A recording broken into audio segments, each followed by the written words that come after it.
रूस और यूक्रेन से जुड़े हुए विवाद की। दरअसल रूस का यूक्रेन की सीमा से पीछे हटना इसकी एक बहुत बड़ी वजह माना जा रहा है। दरअसल सूत्रों के मुताबिक रूस की सेना पश्चिम और दक्षिणी सीमावर्ती इलाकों से हटकर अपने स्थायी बेस में लौटने को तैयार हो गई है। इस खबर पर और ज्यादा विस्तार से बात करते हैं, हमारे साथ संवाददाता सिद्धांत सिब्बल है। सिद्धांत, रूस की सेना थोड़ा पीछे हटने को तैयार हो गई है, क्या समझे विवाद कुछ हद तक थमता नजर आ रहा है? रूस के कुछ नरम होने की खबर है?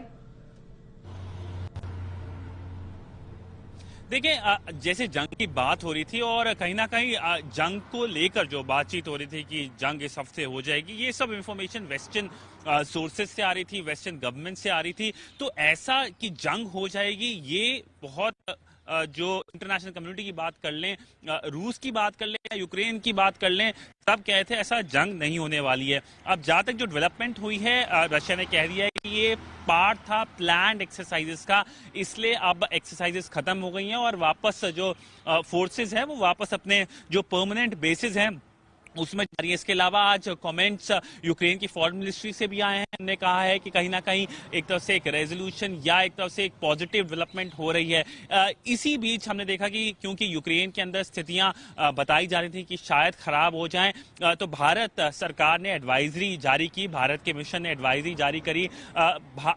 यूक्रेन में करीब 20,000 भारतीय हैं, उनमें से ज्यादातर जो भारतीय हैं वो स्टूडेंट्स हैं जो मेडिकल की एजुकेशन वहां पे ले रहे हैं। उनके लिए काफी एक तरफ से गंभीर समस्या बनी हुई थी। मैंने बहुत सारे जो भारतीय हैं उनसे बातचीत भी करी, पर कहीं ना कहीं उनका यह मानना था कि क्राइसिस को बताया जरूर जा रहा है पर ऑन ग्राउंड उन्हें ऐसा नहीं लग रहा है।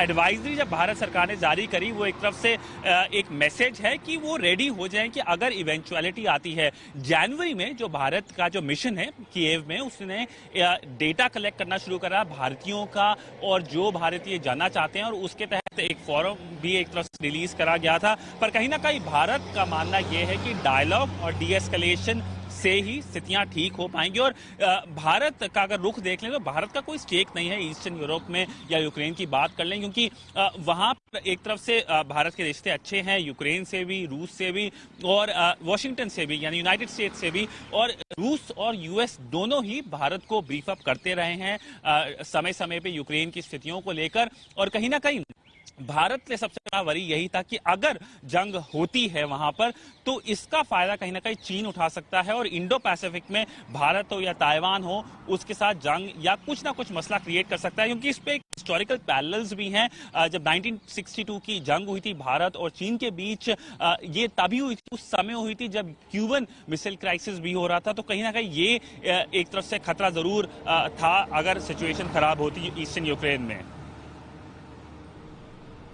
बिल्कुल, तो यहां पर पूरी स्थिति समझाने के लिए बहुत शुक्रिया सिद्धांत आपका। तो वहां पर फिलहाल स्थिति क्या है और जो छात्रों के लिए एडवाइजरी जारी की गई है उसमें क्या कहा गया है, दोनों ही बातों पर आपने हमें ताजा जानकारी दी, उसके लिए बहुत धन्यवाद आपका सिद्धांत।